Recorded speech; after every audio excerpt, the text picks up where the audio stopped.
ਸੱਜਣੋ ਤੇ ਵੇਲੀਓ, ਜਿਸ ਤਰ੍ਹਾਂ ਕਿ ਮਾਹਿਰ ਰਮਜ਼ਾਨ ਹੈ ਤੇ ਰੱਬ ਕੋਲੋਂ ਅਸੀਂ ਤੌਬਾ ਕਰਦੇ ਹਾਂ, ਅੱਲਾ ਕੋਲੋਂ ਆਪਣੇ ਗੁਨਾਹਾਂ ਦੀ ਮਾफ़ी ਮੰਗਦੇ ਹਾਂ।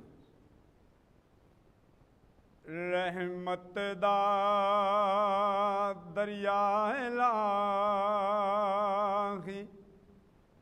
हरदम वगदा तेरा,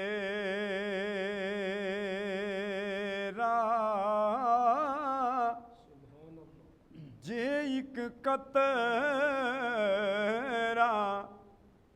रहमत बख्शे ते कम बन जावे मेरा। जे मैं वेखां अमलां वल्ले ते कुछ नहीं मेरे पल्ले, जे मैं वेखां तेरी रहमत वल्ले, बल्ले बल्ले बल्ले। प्यारे हुजूर मियाँ मुहम्मद बख्श साहब अल्लाह की मुहब्बत क्या खूब लिखते हैं कि गल किस तरह बननी है। हाँ कि सारे आखण तू मेरा मेरा ते मैं भी आखां तू मेरा,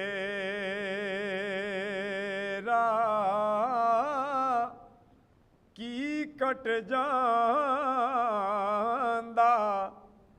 रब्बा तेरा,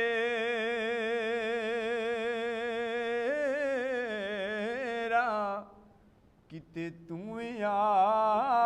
आखे मैं तेरा।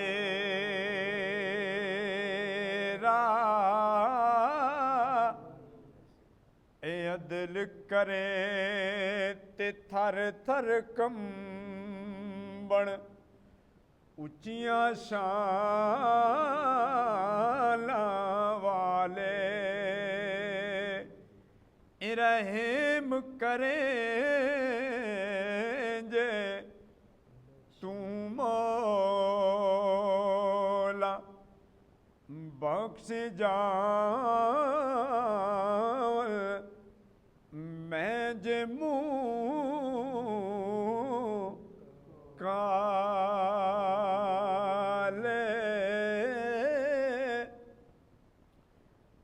ते जो जो रिज़्क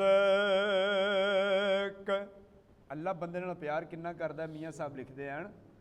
हाँ कि जो जो रिज़्क उस किसे दा लिखिया,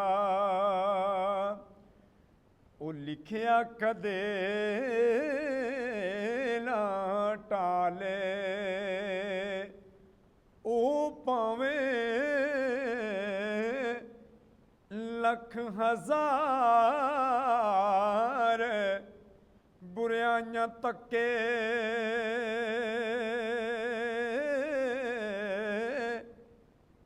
फिर भी उस पाले। ते एक नानू रब इतना देवे, ओ बस बस करन ज़बानों, एक नानू रब कुछ भी न देवे, ओ एवी जान जहानो,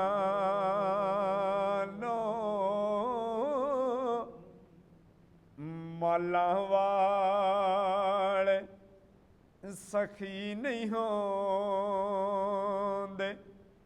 सखियां कोलों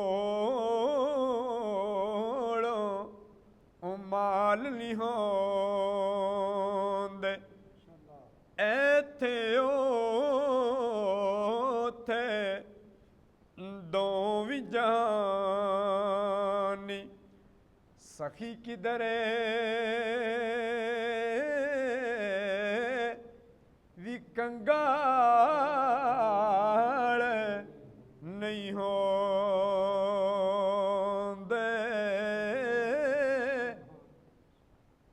तेरियां रब्बा तू यूं ही जान। ऐ की खेड़ रचाई बंदे रात नूं भुखे सौं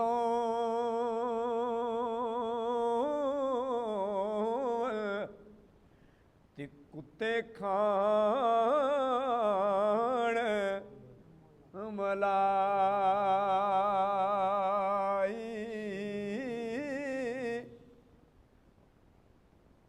सिख पुत्रां दी डाडी होंदी, आखण लोग सियाणे,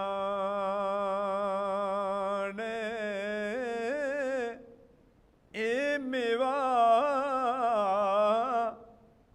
नबियां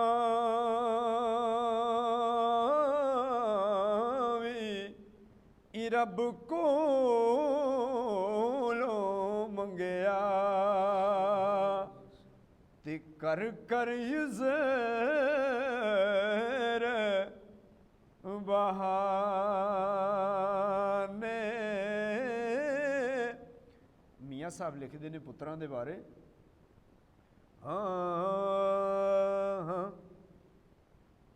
पुत्र हुंदे ने मिठड़े मेवे, नाले रौनक हुंदी ए करदी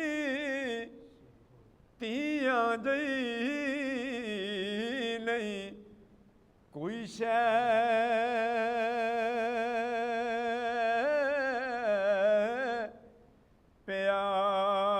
प्यारी, पर इसनाई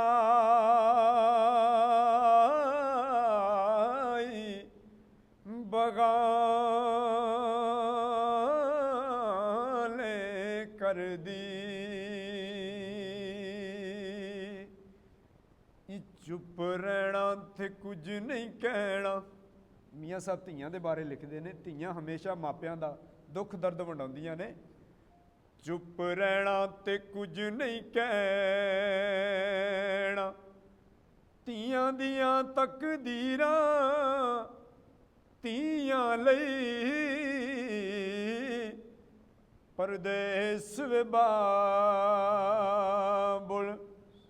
पुत्रा लई जागीरां।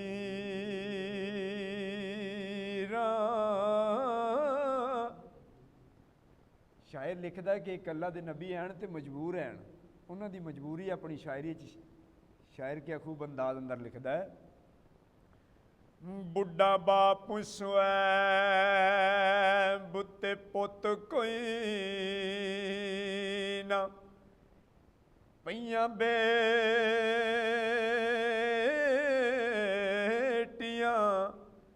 बकरियां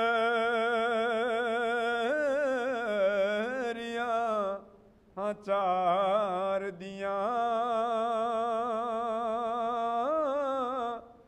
भला नहीं सी दिल करदा शुएब प्यारे दा, लज़्ज़तां चखां मैं इस बहार दियां। जेकर सूफी कलाम अच्छा लगे तो साढ़े चैनल नूं जरूर फॉलो करो। मिलते हैं अगली वीडियो। अल्लाह।